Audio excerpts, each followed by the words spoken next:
Everybody, we are back. We are back. Married at First Sight, season 14, Boston. I wish I had a Boston accent. I absolutely love Boston accents. But we are back, season 14. We had this 3-hour long episode last night that was called The Weddings Are Coming. The Weddings Are Coming.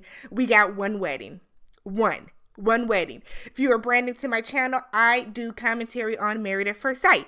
I typically do separate videos for each couple, provided they have something worth talking about each week. So if you enjoy that type of content, go ahead, hit that subscribe button, thumbs up the video if you enjoyed the content, and hop into the comment section because we are always talking about what went down on the episode down below.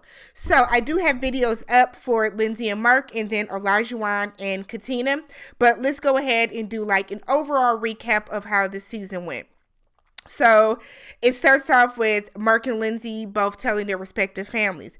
Mark is Mr. Wicked Committed, aka Mark the Shark. So he tells his best friend John and his family that he's going to get married. John said that Mark has been looking for a girl since they were in 2nd grade. I said, okay, John with the shade.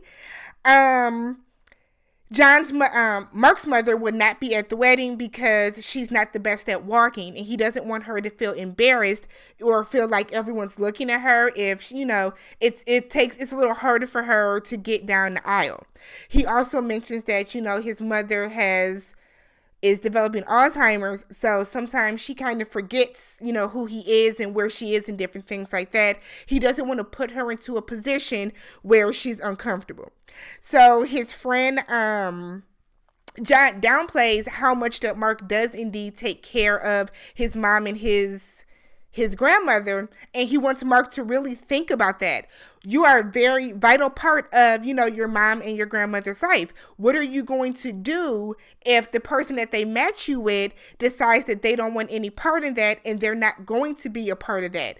And I think that's a very big and important question to ask. What are you going to do? You know what I mean? Like, is it going to be where you kind of have to separate yourself from your wife, or like what's going to happen? But see, these are all things that you run the risk of dealing with when you decide to get married to a complete stranger. So that's just kind of how that works. So we have Lindsay, who is the wild card.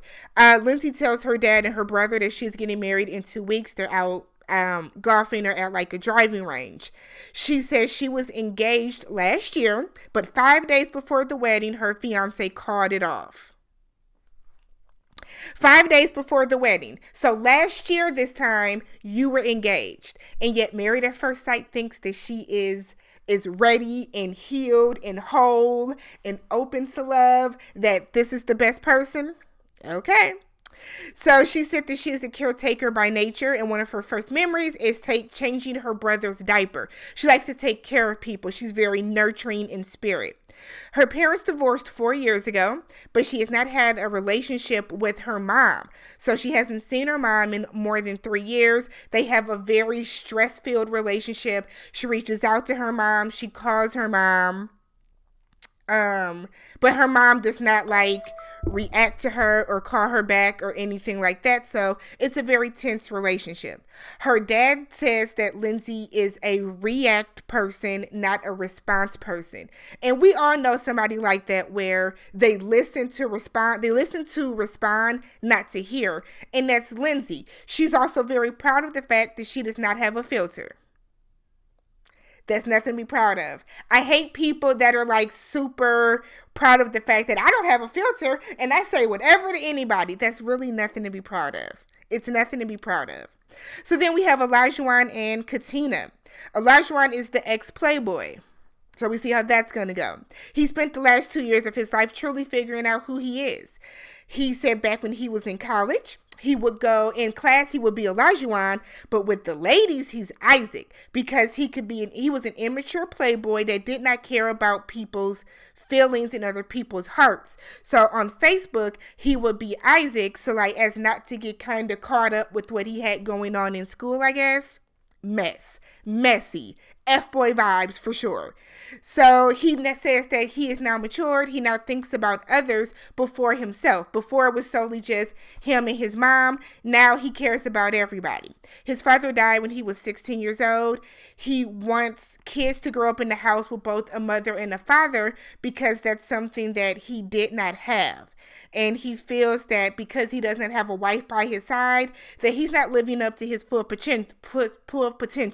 He wants to be a family man. He wants to have the wife on the side, the kids running around, all that type of stuff. He mentions wanting a traditional wife, so when he comes home, there is a meal on the table. Now, he's outside talking to his brothers and cousins and nieces and nephews and his brother's wife. His brother's wife said, "What is a traditional wife?" He said, "When I come home, I want a hot meal on the table." So she said, "Well, what if she can't cook?" Elijah Worm says that a woman that cannot cook is not a wife. A woman that cannot cook is not a wife. That is concerning. I personally can cook, but imagine being a woman that cannot cook, that's not the best in the kitchen, and being told, well, you can't cook, you can't fry chicken like my mama, you can't bust down on these greens, so you can't be so you're not wife material. That is trash. So my question is, are you ready to be a traditional husband? Are you going to pay all the bills and take care of everything that goes on outside of the house? Don't do that. Don't do that. And his family is just kind of looking at him and side-eyeing him because they know that he's not ready. They know Elijah is not ready for this process. He is not ready to be anybody's husband, talking about he wants a traditional wife in 2021. Boy, bye. So then we have Katina, who is the party girl no more. And I'm like, so y'all are picking two reformed party people to put them together. Is that what y'all thought they had in common? All right. So she's meeting up with her friends, tell them she's getting married in 2 weeks. Hasn't been in a relationship in years because she was cheated on several times. So she found out on Facebook that one of the guys she was dating was actually in a relationship for like 9 years. So while Isaac, Elijah was, getting over on people on Facebook, she was the brunt of like Facebook hurt. This is silly. She was, her parents were divorced when she was a baby, and her father was in jail since she was a baby until her adulthood. So she doesn't have that typical like father, like daddy-daughter relationship that she's seen people have. So then we meet Steve and Noy. Steve is Mr. Free Spirit because he don't have a job. He got tons of free time on his hands. So Steve said he is the last of his siblings that's not married. So he's at dinner with his parents and his siblings and I think some of their spouses. He said the only thing that's missing in his life right now is a wife and children. His family asks, what is he going to say when she asks about his career? Steve, as we found out during the matchmaking special, does not work. He was laid off during the pandemic, beginning of the pandemic. He didn't want to spend the entire summer, or the entire winter, I should say, sitting around the house in Boston. So he thought it best to go to take like a long road trip. So he took this road trip along the way, and I'm assuming he's living off of his savings. So he said that he freelances, when he needs some money. And when he's, or he takes like odd jobs.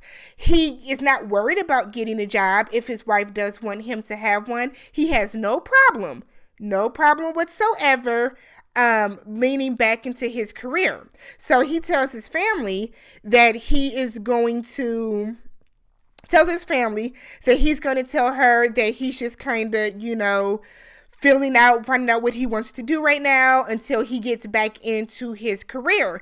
And his brother was like, so you're going to tell her you're between jobs? And his sister says, I think she would want you to have a job. And I completely agree. I think it was actually very irresponsible of Married at First Sight to pick somebody that is not actively working. Now, I had somebody in my comments after I did the video on the matchmaking special that said that we as a society are too caught up in what someone does for a living, and we judge them off of that. That's not what this is. This is a man who said that he can get a job if he wants one, but he is choosing not to work right now. I think that's problematic. This isn't us downing him because, he works at a fast food restaurant, or he's working at like a Walgreens or a Dwayne Reed or whatever's in your area. That's not the case. This is a man who said that when he needs money, he just freelances, and if his wife has a problem with that, then he will get a job. Noi, who is quietly noisy, these taglines are trash this season, who is quietly noisy, meets with her friends and lets them know. Noi tells us that she is a refugee from Laos. Or is it Lao? She's a refugee. And she grew up poor. She realized at a young age that they really didn't have a lot, and she is terrified of being poor again. So Married at First Sight, Pastor Cal, Dr. Viviana, and Dr. Pepper saw fit to put her with a man who is actively choosing not to work. The jokes this season are going to write themselves. So she said that she's very shy when she first meets people, but her alter ego is that girl. So they show her with like a wig on, and she's dancing, and it is party in the USA over here. She's traveled overseas to meet men before, so it was really giving 90 Day Fiance vibes with Noi, but I like Noi. I didn't see a problem with her at all. Jasmina and Michael, not gonna work. I'm gonna tell you now, not gonna work. So Jasmina is Miss No Nonsense. She's been with people that are emotionally unavailable to her. So she's the third oldest sibling of 9, but she does not know them all. So when she was young, she said her mother walked out on her and her younger sister at the time. Her father then remarried. She got really close with that woman and with her stepmother, and her father decided to move back to Jamaica. So she asked her stepmother to adopt her and her sister, and she did, and that's who she now calls her mother. And I'm like, wow, that's noble. It takes a certain type of person to not only be a step parent, but to also take on that full responsibility and raise those children after you and your spouse split. So all power to her mom. Like that's very dope of her. Very dope of her. So she, in a relationship, she wants to be challenged, but she also wants somebody that's going to make her laugh until her stomach hurts. She wants you to be all in because she's going to be all in on you. Michael, who is training for love, and I feel like just the title is Training for Love, you're not ready to be married. So he meets with his sisters. He has 4 sisters. And then he has another brother. So they're super supportive of him. You can tell they're kind of even protective of him. But they're excited. They're happy that he is going to, take the leap of faith and find himself a spouse. So he said his father died when he was 11. His mother passed away when he was 20. And his brother was shot and killed. I said, damn. So is this like a trauma bonding type of relationship they're trying to force? Because I don't think that's the way to go. But he calls his brother, tells him he's going to get married. His brother tells him that he needs to learn how to compromise, because without compromise, they won't get anywhere. Michael said compromise is new for him. I said, how? How as an adult is compromise new for you? How as an adult is compromise new for you? That is weird to me. Maybe he just meant compromise in a relationship, not necessarily as an adult, but I wouldn't tell nobody else that. I guarantee you that. So finally, we have Alyssa and Chris. Chris is Mr. Monogamy. So Chris is meeting with his mom. He told his mom that the camera crew was there because he is filming a real estate reality show with his firm, but he was really there to tell her that he is getting married. He's big into Frisbee golf. He said he was so big into it. He was like the president of the chapter in his town. I said, okay. Frisbee golf has always like intrigued me. My apartment complex, we have like a Frisbee golf, like a little course outside, but I don't see it. I don't see it. Like, it looks intriguing for sure, but it's nothing that I would want to do for real. So he said that, in the past, he'll date someone just because they are attractive and that'll be good enough for him. And now he's 1 or 2 years into the relationship and realized that he's wasting everybody's time. So he thinks that a lot of times he has settled instead of being pickier in who he chooses to date. And his mom said that you're not settling. It's just that you don't know, until a year or two into a relationship that that's who you don't want to be with. So Alyssa is looking for her forever home. That concerns me. But she said that she's the only single person out of her friends. And she said her boyfriend broke up with her randomly one day. So she said they had gone ring shopping before. She was at home making dinner. He called her and said, "Don't cook dinner for me. I'm about to break up with you. We're done," whatever the case. Something about that, something about that don't really make the most sense. But okay, girl. So then we have the guys. They're all sitting around talking. They're talking about attraction. And I believe it was Chris that said he's worried about whether or not she's going to like him. Will she see him and not be attracted to him? What's going on. The rest of the guys are kind of worrying about, typical things. Will I be attracted to her off of first sight? So they then start talking about whether or not they're going to have sex on the first night. And Michael said if the vibes are there, if the connection is there, he has no problem with it. Mark, the shark, is, Mark said, same thing. If the connection is there, we're good. Elijah said he doesn't want to be into that because that's how he has started so many relationships in the past. And what he wants to do is he wants to get to know her on a more deeper level and, kind of feel her out that way. And if she wants to have sex on the first night, he would judge her. I said, not you being a reformed hoe, but you're going to judge somebody an adult for wanting to have sex with their husband. Alrighty. Meanwhile, the girls are talking and they're talking about how their parents reacted. Lindsay gets emotional because, she has a very turbulent relationship with her mother. So she kind of feels the way that she's not able to have that same reaction and that same bond with them where she can talk to her mom about wedding dresses and different things like that. So Lindsay mentions that she did not give the experts any